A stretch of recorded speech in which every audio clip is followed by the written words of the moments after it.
Here, here is our second hero. His name is F.C. Taylor, Frederick Winston Taylor. He is known as father of scientific management. ये इनको father of scientific management बोल कहा जाता है because इनने जो management के लिए जो इनने टेक्निक्स और प्रिंसिपल्स इवेल्युएट करके दिए हैं वो साइंटिफिकली इनने ऑब्जर्व करे हैं और उन्हें वर्कआउट किए हैं. सो एफ.सी. फ्यूल जो थे वो भी एक इंजीनियर थे, सेम एज जैसे हमारे हेनरिक फ्यूल थे. ये दोनों ही इंजीनियर थे और ये स्टील कंपनी में काम करते थे. और इन्होंने स्टील कंपनी में काम करते वक्त इन्होंने अपनी इंजीनियरिंग नॉलेज का अच्छे से यूज़ करते हुए वहाँ से साइंटिफिक स्टडी की और अब वहाँ की कुछ टेक्निक्स इवेल्युएट करी. इन्हों की जो टेक्निक्स थी वो प्राइमरीली ऑब्जर्व करती थी एफिशिएंसी ऑफ वर्कर और ऑप्टिमम यूटिलाइजेशन ऑफ रिसोर्सेज. इन्हों की टेक्निक्स ने मेनली फोकस किया कि वर्कर्स की एफिशिएंसी कैसे बढ़ाई जा सकती है और रिसोर्सेज को कैसे और अच्छे से यूज़ किए जा सकते हैं. इन्हों की स्टडी ने ये भी सर्च किया कि जहाँ पे प्लानिंग वर्क नहीं कर पा रही है, जहाँ पे प्लानिंग को प्रॉपरली अप्लाई नहीं किया जा रहा है, जहाँ पे वर्किंग मेथड जो है वो हैपजार्ड हो चुका है, इनकी टेक्निक्स को वहाँ पे भी अप्लाई किया जा सकता है. तो ये कुछ इन्होंने जो कंट्रीब्यूशन दिया था ये इनके बारे में हमने शॉर्ट डिस्क्रिप्शन देखा. अब इनके कुछ कंट्रीब्यूशन जो मेजर कंट्रीब्यूशंस थे वो क्या थे, जैसे कि इन्होंने रिसर्च पेपर और साइंटिफिक व्यू जो इंडस्ट्रियल ऑर्गेनाइजेशन में इन्होंने देखे थे और मैनेजमेंट में किए हैं वो पब्लिश किए थे. इनका जो मेजर कंट्रीब्यूशन था वो shop management, price rate system और प्रिंसिपल ऑफ साइंटिफिक मैनेजमेंट में था. और इन्होंने एम्फसाइज भी किया कि साइंटिफिक मेथड्स को अडॉप्ट करो अगर आपकी मैनेजमेंट में कोई प्रॉब्लम्स आ रही है तो. इन्होंने साइंटिफिक मैनेजमेंट जो है उनको डिफाइन किया कुछ ऐसे: application of the science for each and every element of the management. Means science को हर उस जगह पे अप्लाई कर दो जहाँ पे मैनेजमेंट की ज़रूरत है, उस सब जगहों पे मैनेजमेंट साइंस को अप्लाई कर दिया जाए. तो ये कुछ हेनरी फ्यूल का इंट्रोडक्शन था, इनको कुछ कंट्रीब्यूशन था. अब हम मूव करते हैं इनके प्रिंसिपल्स की तरफ कि इनके प्रिंसिपल्स क्या थे. There is total 4 scientific principles given by the Taylor. Those are: first, science not the rule of thumb. It means आपकी ऑर्गेनाइजेशन में जो भी प्रॉब्लम अराइज हो रही है या जो भी सिनेरियो क्रिएट हो रहा है उसके लिए आपको उसको प्रॉपरली साइंटिफिकली स्टडी करना पड़ेगा और प्रॉपरली उसकी इंक्वायरी लेनी पड़ेगी. देन उसके बाद ही आप उसके ऊपर कोई रिजोल्यूशन पास करोगे. इन डिसीजंस को आप अपने एक्सपीरियंस या फिर अपने इंट्यूशंस के बेसिस पे नहीं लोगे. उनको आप प्रॉपरली इंक्वायर करके प्रॉपरली उनके ऊपर डिसीजंस लोगे, प्रॉपर उनको पूरा इवेल्युएट करके देन उसके बाद रिजोल्यूशन हमको पास करना है. सो यहाँ पे एक चीज़ और स्टेट की जाती है कि यहाँ पे रूल ऑफ थंब मतलब dictatorship of manager. Means manager अपने पावर का मिसयूज़ या बायस्ड यूज़ नहीं करेगा. उस पर ही वो कितना भी एक्सपीरियंस पर्सन हो या कितना भी नॉलेजेबल पर्सन हो, उसको जब भी डिसीजन लेना है, मैनेजर को जब भी डिसीजन लेना है तो वो प्रॉपरली साइंटिफिक इंक्वायरी करके उसके बाद ही रिजोल्यूशन पास करे. Now the second principle is harmony not discord. ये प्रिंसिपल स्टेट करता है कि हमेशा वर्कर्स जो भी आपके ऑर्गेनाइजेशन में वर्क कर रहे हैं, जितने भी एम्प्लॉयज़ हैं, वर्कर्स हैं, उन सबको बीच में हार्मनी रहनी चाहिए. मीन्स वहाँ पे कोई भी कॉन्फ्लिक्ट नहीं होना चाहिए. बिकॉज यूजुअली सिनेरियो जो ये होते हैं कि जो वर्कर ग्रुप जो होता है वो हमेशा ये सोचता है कि हम अंडर पेड हैं और मैनेजर ग्रुप जो होता है वो हमेशा अपना इंट्यूशंस अलग बना के रखता है.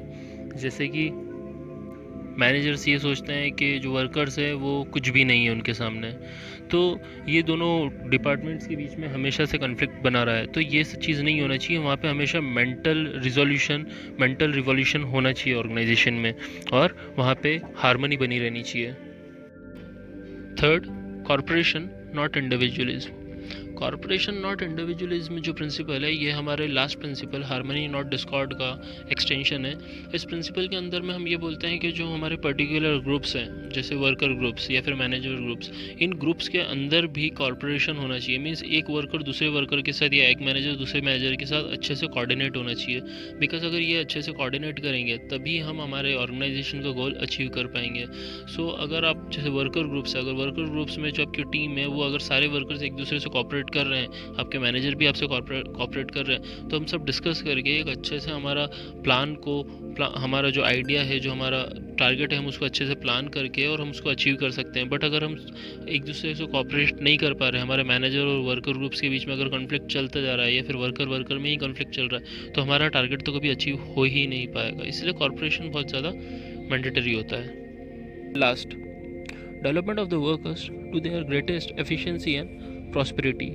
ये प्रिंसिपल स्टेट करता है कि इंडस्ट्रियल एफिशिएंसी जो होती है वो डिपेंड करती है वर्कर की एफिशिएंसी पे। मींस जितना वर्कर एफिशिएंट होगा उतना ही इंडस्ट्री एफिशिएंट होगी। और वर्कर कब एफिशिएंट होता है? जब उसको ट्रेनिंग दी जाए और प्रॉपर उसका सिलेक्शन किया जाए। अगर प्रॉपर सिलेक्टेड पर्सन होगा तो ही वो उतना एफिशिएंट हो पाएगा। सो टेलर ने इंसिस्ट किया है कि हमेशा हमारा अपॉइंटमेंट या हायरिंग प्रोसीजर जो होता है वो हमेशा हमारा स्ट्रांग होना चाहिए। बिकॉज अगर वेल क्वालिफाइड पर्सन को अगर आप हायर कर रहे हो तो वो आपके लिए ज़्यादा एफिशिएंट होगा, ज़्यादा इफ़ेक्टिव होगा। और जब उसको हायर किया तो हायर करने के बाद आपको उसको प्रॉपरली ट्रेनिंग भी देनी पड़ेगी, और प्रॉपर ट्रेनिंग देने के बाद उसकी एफिशिएंसी और बढ़ जाती है। और उसकी एफिशिएंसी जितनी बढ़ेगी, वर्कर की एफिशिएंसी जितनी बढ़ती है, उतनी ही एफिशिएंसी आपकी इंडस्ट्री की ग्रो करती है। सो टेलर इंसिस्ट करता है कि हमेशा हमें time to time knowledge updation हमारे वर्कर्स का करना चाहिए, जिसकी वजह से हमारा इंडस्ट्रियल एफिशिएंसी और इंक्रीज होता है। As we are done with the scientific principles of the management given by the Taylor, here is the next significant stuff provided by the Taylor, that is the scientific techniques of Taylor. So हम देखते हैं ये scientific techniques क्या है। हमारे पास total 7 scientific techniques है, तो हम वन बाय वन इन सारी साइंटिफिक टेक्निक्स को इवेल्युएट करेंगे अब। First, functional foremanship. Functional foremanship में टेलर ने सजेस्ट किया है कि जो फैक्ट्री होती है, जो आपका ऑर्गेनाइजेशन है, उसको आपको मेजरली 2 डिपार्टमेंट्स में कैटेगराइज करना होगा। फर्स्ट डिपार्टमेंट जो आपका रहेगा वो होगा आपका प्लानिंग डिपार्टमेंट, और the other one is production department.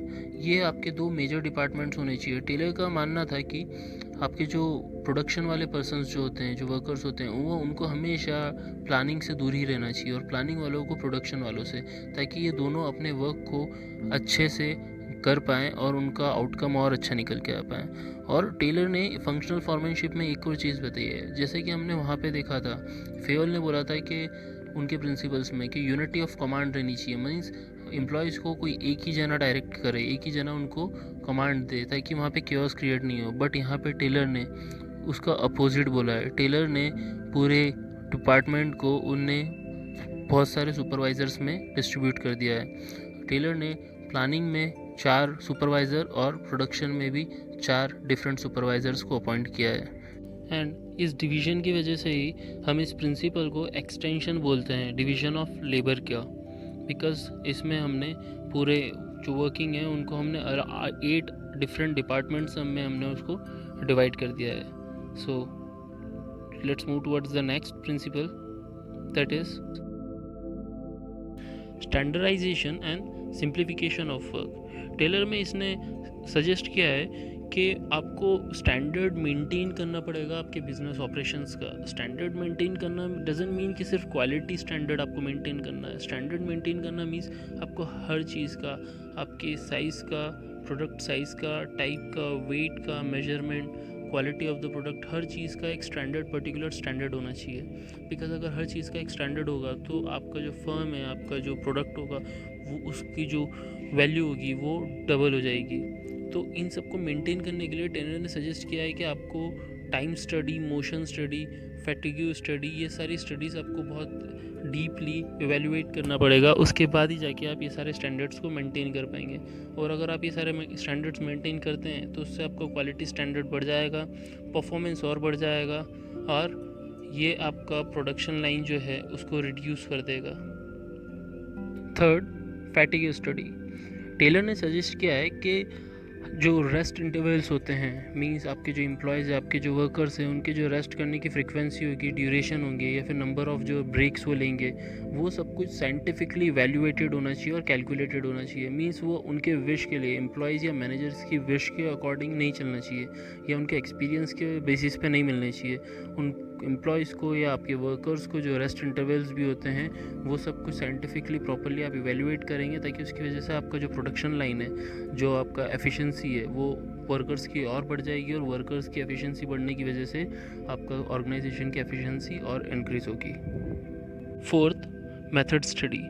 इसमें टेलर ने सजेस्ट किया है कि आपको जो आपका प्रोडक्शन का जो मेथड होना चाहिए वो रूल ऑफ थंब मींस आपके मैनेजर या फिर इनके एक्सपीरियंस के बेसिस पे नहीं सिलेक्ट होना चाहिए, बल्कि इसको सिलेक्ट करने के लिए आपको प्रॉपरली इवेल्युएट करके और वहाँ से आपको उसको सिलेक्ट करना है।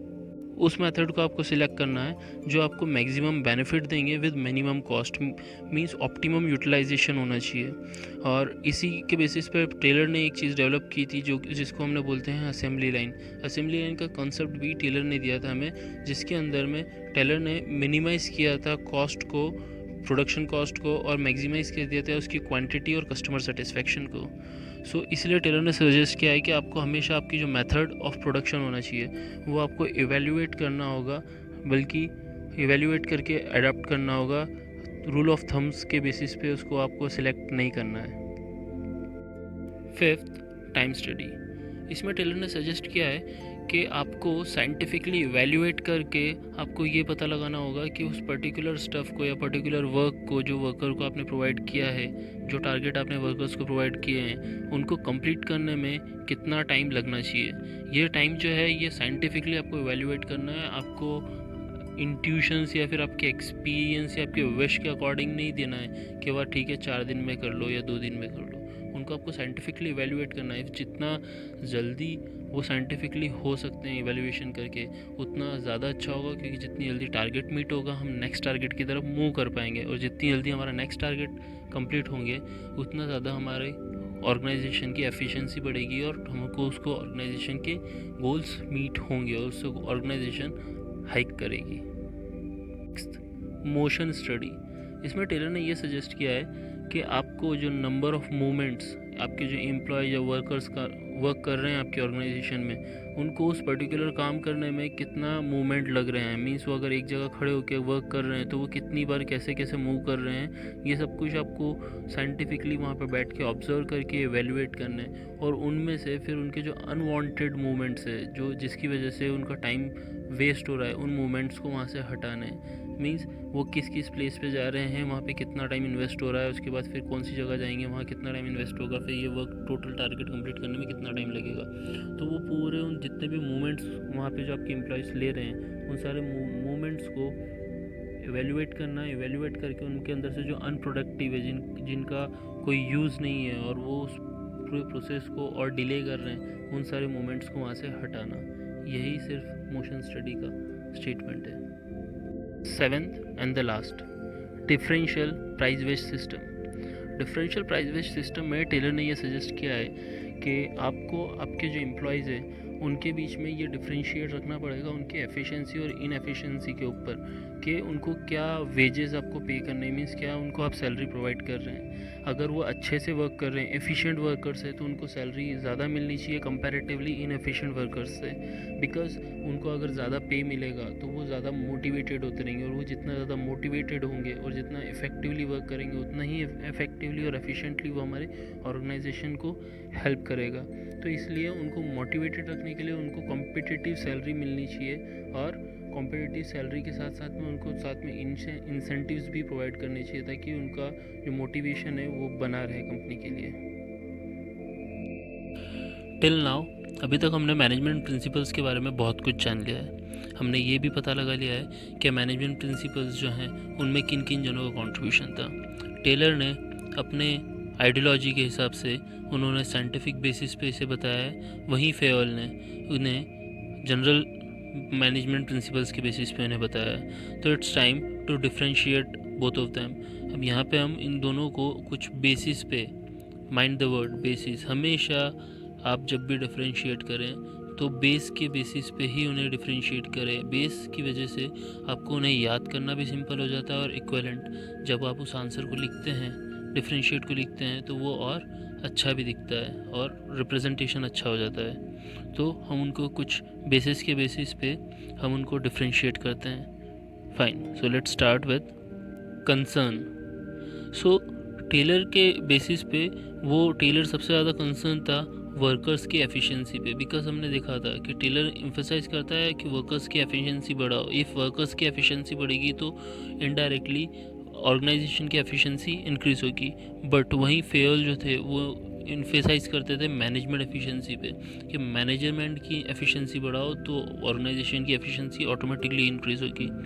टेलर का कहना था कि जो अप्रोच होना चाहिए वो लोएस्ट लेवल से लगना चाहिए, मीन्स सबसे ज़्यादा वर्कर्स को देखो उसके बाद अपर मैनेजमेंट पे आओ। बट वहीं पे फेयल बोलते थे कि हायर लेवल से नीचे की साइड जाओ, मीन्स सबसे पहले प्लानिंग, पॉलिसी फ्रेमिंग और ये सब कुछ ऊपर अच्छे से करो, देन उसके बाद उनका इम्प्लीमेंटेशन और सबऑर्डिनेट लेवल्स तक उसको लेके जाओ। Third, emphasise. टेलर जो थे वो स्टैंडर्डाइजेशन ऑफ वर्क पे ज़्यादा एम्फसाइज करते थे, बट वहीं पे फेयल ने फंक्शंस ऑफ द मैनेजमेंट के जो फंक्शंस है उनके ऊपर ज़्यादा एम्फसाइज किया, right. The next is focus. Taylor का फोकस मेनली था प्रोडक्टिविटी पे, कि प्रोडक्टिविटी हमेशा अच्छी होनी चाहिए। बट वहीं पे फेयल का जो मेन कंसर्न था वो था इंक्रीजिंग ओवरऑल मैनेजमेंट। फेयल हमेशा पूरे मैनेजमेंट को अच्छा बनाने की कोशिश में लगे रहते थे, बट टेलर का मेन मोटिव था कि प्रोडक्टिविटी इंक्रीज़ कर दो, सारी चीज़ों को देखते हुए अपने आप ही ऑर्गेनाइजेशन की एफिशिएंसी इंक्रीज़ हो जाएगी। Fifth, major contribution. टेलर का मेजर कंट्रीब्यूशन जो था वो साइंटिफिक टेक्निक्स और साइंटिफिक प्रिंसिपल्स को देना था, बट फेयल ने उसी जगह पे 14 principles of the general management को डेवलप किया था। इन दोनों पर्सनालिटीज़ की कुछ डिफरेंस थे। टेलर को father of the scientific management बोला गया है, वहीं पे फेयल को father of the general management बोला गया था। यूनिटी ऑफ कमांड टेलर के प्रिंसिपल्स में नहीं थे। जैसे कि हमने देखा था कि टेलर ने बोला था कि वर्क को 8 डिफरेंट सुपरवाइजर्स में उन्होंने बांटा था। 4 सुपरवाइज़र प्लानिंग डिपार्टमेंट में थे और 4 सुपरवाइज़र प्रोडक्शन डिपार्टमेंट में थे, और ये हमने टेलर की साइंटिफिक टेक्निक्स के फंक्शनल फॉर्मेनशिप में देखा था, राइट। बट वहीं पे हमने ये भी देखा था कि फेयल जो है वो यूनिटी ऑफ कमांड पे स्ट्रिक्टली इंसिस्ट करता है कि यूनिटी ऑफ कमांड होनी चाहिए, मीन्स अपने वर्कर्स को, अपने लेबर्स को कोई एक ही जना कमांड दे, वहाँ पे केओस क्रिएट ना हो। देन उसके बाद नेक्स्ट, एक्सप्रेशन। टेलर के अकॉर्डिंग एक्सप्रेशन जो है वो साइंटिफिक मैनेजमेंट का पार्ट है, बट ये वहीं पे फेयल के अकॉर्डिंग वो जनरल थ्योरी ऑफ एडमिनिस्ट्रेशन में काउंट होता है। टेलर एप्लीकेबिलिटी, तो एप्लीकेबिलिटी जो इनकी है वो स्पेसिफाइड सिचुएशंस में ही अप्लाई हो सकता है according to Taylor, but Fayol के जो प्रिंसिपल्स है वो यूनिवर्सली अप्लाई हो सकते हैं सारी ऑर्गेनाइजेशन में, सब जगह पे। सो यही कुछ डिफ्रेंशिएट थे यहाँ पे, हमने 9 बेसिस पे इनको याद किए हैं, और याद रखना हमेशा इनको बेसिस के बेसिस पे ही हमको डिफ्रेंशिएट करना है। Now the next, that is relevance of Taylor and Fayol's principle. So हमने दोनों के बारे में जान लिया, हमने दोनों को डिफ्रेंशिएट भी कर दिया, बट ज़रूरी थोड़ी है कि सारी चीज़ें ही डिफरेंट होगी, कुछ चीज़ें सिमिलर भी तो हो सकती है। तो अब हम वही देख लेते हैं कि सिमिलर क्या था। तो दोनों ने एक ही चीज़ के ऊपर सबसे ज़्यादा एम्फेसाइज किया था, वो था मैक्सिमाइजेशन ऑफ एफिशिएंसी। हमेशा ऑर्गेनाइजेशन की एफिशिएंसी को इंक्रीज़ करने में दोनों का इंसिस्ट था। दोनों इंसिस्ट करते थे कि हमेशा कॉपरेशन बना होना चाहिए एम्प्लॉय और एम्प्लॉयर के बीच में, मीन्स एक अच्छा बॉन्ड बना होना चाहिए, बिकॉज अगर दोनों का बॉन्ड अच्छा नहीं होगा तो ऑर्गेनाइजेशन का प्रोसेस जो है वो लैप्स हो जाएगा और उसमें गैप्स हो जाएगी, राइट। देन उसके बाद थर्ड, इन दोनों ने एक और चीज़ पे इंसिस्ट किया था, हमेशा जनरल इंटरेस्ट को ज़्यादा प्रायोरिटी देनी है कंपैरेटिवली इंडिविजुअल इंटरेस्ट के, बिकॉज अगर जनरल इंटरेस्ट मीन्स अगर ऑर्गेनाइजेशन की गोल्स जो हैं वो अचीव हो गए तो overall individual goals automatically fulfil हो जाएंगे ऑर्गेनाइजेशन की तरफ से। बिकॉज अगर ऑर्गेनाइजेशन प्रॉफिट रन कर रहा है तो वो प्रॉफिट जितना ज़्यादा होगा उतना ज़्यादा एम्प्लॉयज़ को इंसेंटिव्स मिलेंगे। Fine. The next, that is both suggest of division of work. दोनों ने डिवीजन ऑफ वर्क को प्रायोरिटी दी है। फेयल ने भी डिवीजन ऑफ वर्क बोला था, और इधर फंक्शनल फॉर्मेनशिप में हमने टेलर को भी देखा था कि उन्होंने भी डिवीजन ऑफ वर्क को प्रायोरिटी दी थी। The principles of both are used as a basis for research in the field of management studies. दोनों के ही प्रिंसिपल मैनेजमेंट स्टडीज़ में रिसर्च के काम आते हैं। तो यही कुछ सिमिलैरिटीज़ थी जो हमने इनके बारे में देखी, और इसी के साथ हमारा ये पूरा टॉपिक यहीं पे एंड होता है। Thank you for the watching. Do like, share and subscribe.